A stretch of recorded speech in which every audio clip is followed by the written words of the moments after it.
Bismillah ar-Rahman ar-Rahim. In the name of God, most beneficent, most merciful. This world in which we live is one that's filled with so many distractions, so many things to keep us away from what's important. And Islam shows you how to get around these things and how to keep them from putting you in a state of mind where you want to commit suicide. I mean, why would things be so bad in a person's life they want to kill themselves, take their own lives?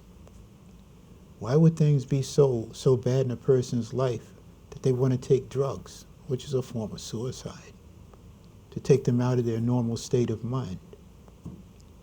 Is the world really that bad? It's a beautiful world we live in.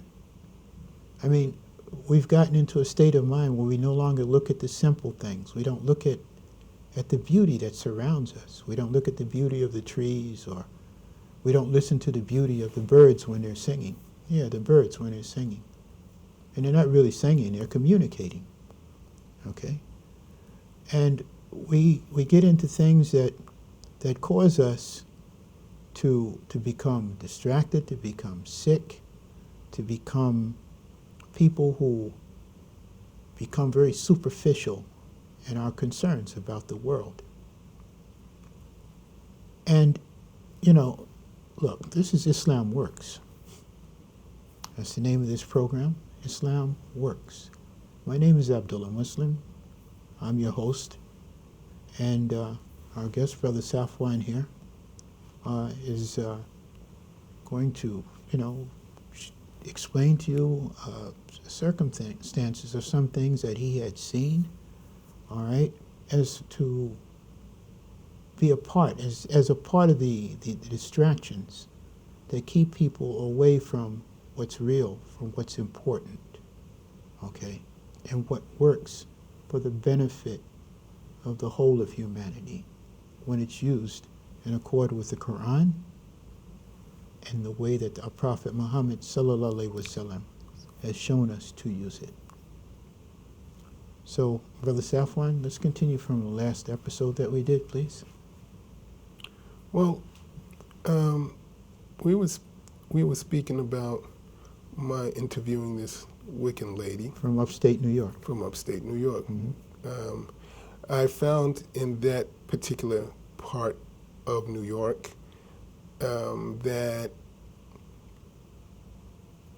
the rural parts of the country, of where we, you know, in the United States, I found that the more open spaces are where you'll find a larger community of witches, less Muslims, more witches. And, you know, I put it together, that's where, you know, wherever the jinns live, they're worshipped by people, right? So in those large, you know, those open areas like that, you know, when we speak about jinn, okay, we're mindful that Allah tells us about them in the Quran, and He says also they're believing jinn. Yeah. Okay. Yeah. They're jinn that believe in Allah. Yeah. Okay. In fact, if it's okay, all right, I want to read Surah Nas, all right, which also speaks about the jinn, okay, to kind of give our audience, our viewers, a more complete understanding of what we are trying to talk about. Okay, that's Surah 114. Yes, the last surah. Last surah in the Quran. Yes. And it's interesting that Allah, that, well, that not the law, but that the ulama in the past said it of that Prophet Muhammad, because they say Prophet Muhammad actually said where each surah should go. It's what I've been told, that the Prophet, and what I read, that Prophet Muhammad pointed, he said, no, this one goes here, this one goes here. And there are even some surahs that are combined, okay? But anyway, it goes like this. Qul a'udhu billahi minash shaitanir rajim, bismillahir rahmanir rahim. I seek refuge with Allah from Satan, the accursed. And I read this in the name of Allah, most beneficent, for merciful, for guidance, for understanding, and in order to help me to get through this life with some dignity and self-respect. Qul a'udhu birabbin nas, malikin nas, ilahin nas, min sharril waswasil kannas, alladhi yuwaswisu fi sudurin nas, min al-jinnati wan nas. And in English it translates to this: in the name of God, in the name of Allah, most gracious, most merciful. Say,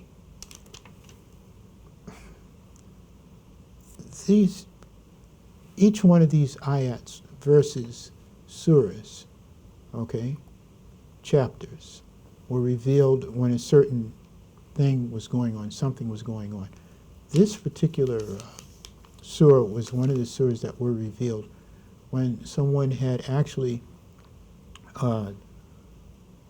started using magic against Prophet Muhammad. I'm not going to go any deeper than that. I know the story, but we're limited to 20 minutes. Okay? So, in the name of God, most gracious, most merciful, say, I seek refuge with the Lord and the cherisher of mankind, the king or ruler of mankind, the God or judge of mankind, from the mischief of the whisperer of evil, who withdraws after his whisper, who whispers into the hearts of mankind, among jinn and among men. I am not a scholar of Islam. I'm a practitioner. I'm a Muslim. I'm someone whose understanding of this book, the Holy Quran, is incomplete. But it's enough that for the last 50 years, it's kept me out of trouble. Reading it in English has kept me out of trouble. And it's been that way for literally hundreds of millions of us. You know, our numbers are not small. And the reason, if we are protected, which I believe I am of those who are,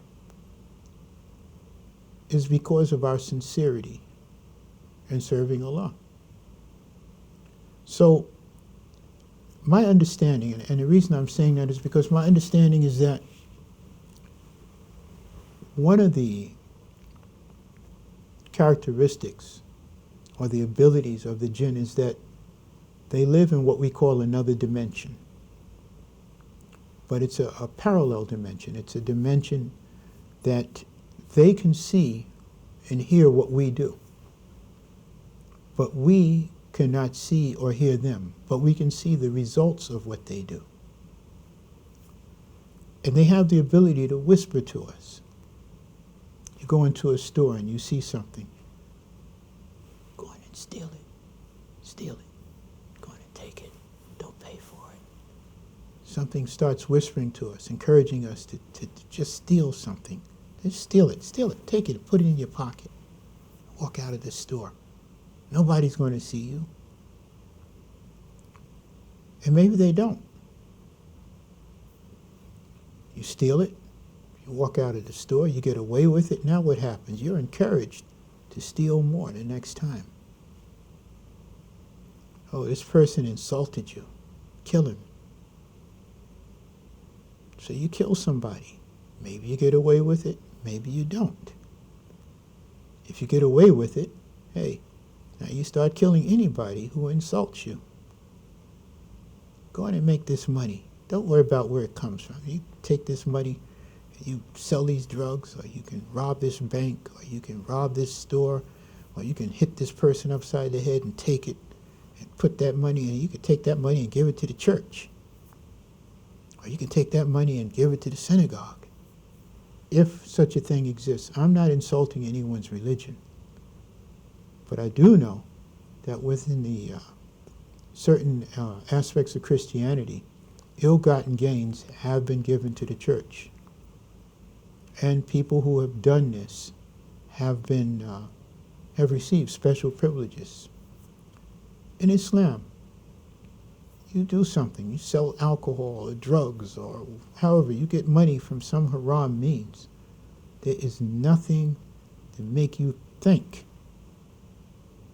that that money is going to in some way or another benefit you, or that any benefit will be gained from the people who you give it to. That's up to Allah. But if you steal, you do something haram, you do something that's not right, where'd you get the idea from? Did it come from internally, or was it something that was whispered to you, something that was suggested to you? That's what we're told here. So we seek refuge with God from the whisperer of evil. And this is what we're talking about now. There's a reason that Allah has put these things in Quran, and that the experiences that our Prophet Muhammad sallallahu alaihi wasallam had are relayed to us in the ways that people who hated him and hated Islam and hated his message did things, sometimes often hiring witches or trying to poison him, or other things that they've done, cutting locks of his hair and putting it in water, and him getting sick and losing his memory, and these different things. And these ayats, these verses, these surahs are things that helped him to get away from these things. Islam works. I'm sorry, Brother Safwan, but I just thought I'd give a preamble or a prerequisite so they'll understand where we're coming from. So the community that we know, the witches and This the is in upstate New York now. Okay, well, just generally, I found myself interviewing one of them upstate New York, the young lady who was answering my questions that I was interviewing, the owner of that store. I asked her a few things. From those things that I asked her about was, especially since she had told me they don't believe in good or evil, I asked her about the pentagram. The pentagram being what? That's the 5-pointed star, the one that's, it looks like it's drawn, a 5-pointed star. Okay. The same exact star that represents that can be found on the Moroccan flag. On the Moroccan flag? You mean with the lines through it? Yeah. That's the same exact pentagram that the witches use as their symbol. Ironically so, Morocco is known for for its magic. Amongst the Muslims, yeah. Amongst the Muslims. Yeah, because a lot of people don't know that. It's a widespread practice in Morocco. So I asked her about it. She told me that it represented the 4 elements, or the elements and God. I asked her, what's it for? And before she answered the question, she said, good question. So when she told me it was a good question, I thought to myself, okay, here's a liar that I'm talking to.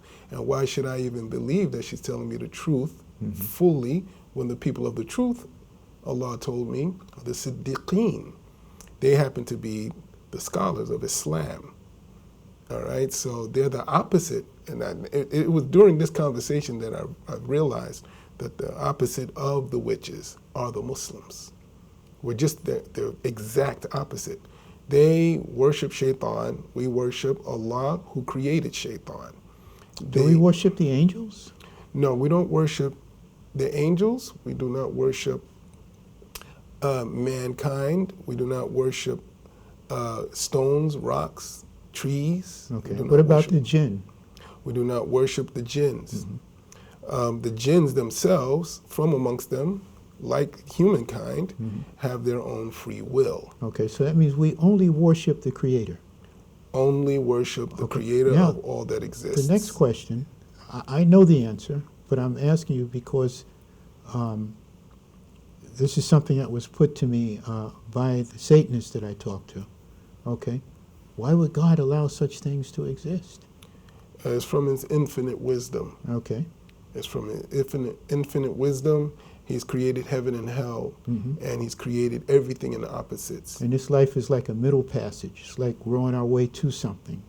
Well, definitely, when He created Adam and Eve, it's from His infinite wisdom, and He created them like He created us all from them to worship Him, right?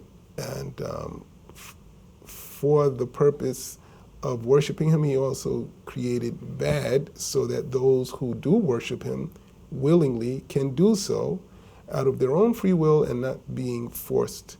So He gave us an intellect so that we can use this intellect to turn away from bad and turn to Him for salvation, to get to that heaven that He's created for those who obey Him, and stay away from the hell from like those who are destined to it, destined for it, to stay away from the hellfire. I understand.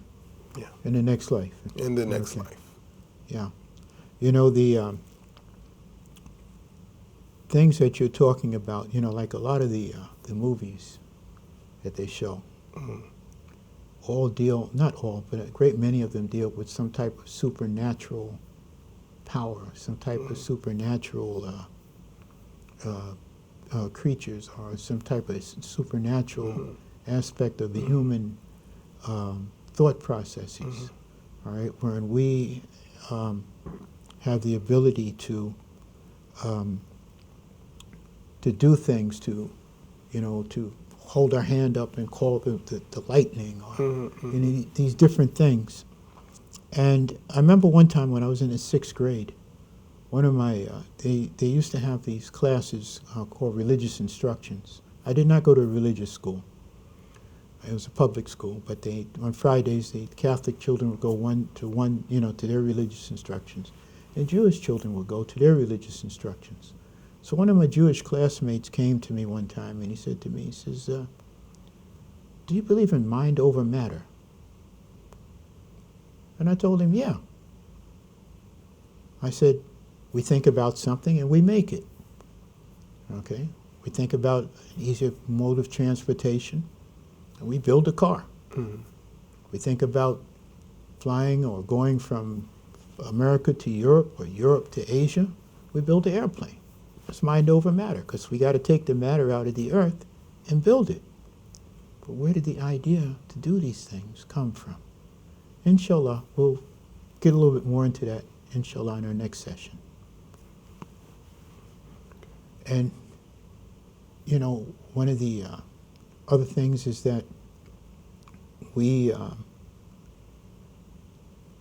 don't understand, you know, that where we've come as far as this world is concerned, all right, and many times the ideas that we've used, for instance, making the electric light bulb, try to go back 200 years and explain to somebody, anybody, how we can make 200 years, I said, how you can make take electricity, something that most people had no knowledge of, and direct it in such a way as to cause light to emit from things that we took out of the earth, some sand to make the glass, and some aluminum, or maybe a cheap type of steel, and the tungsten that goes inside, and then create a vacuum in a light bulb so that we can make artificial light.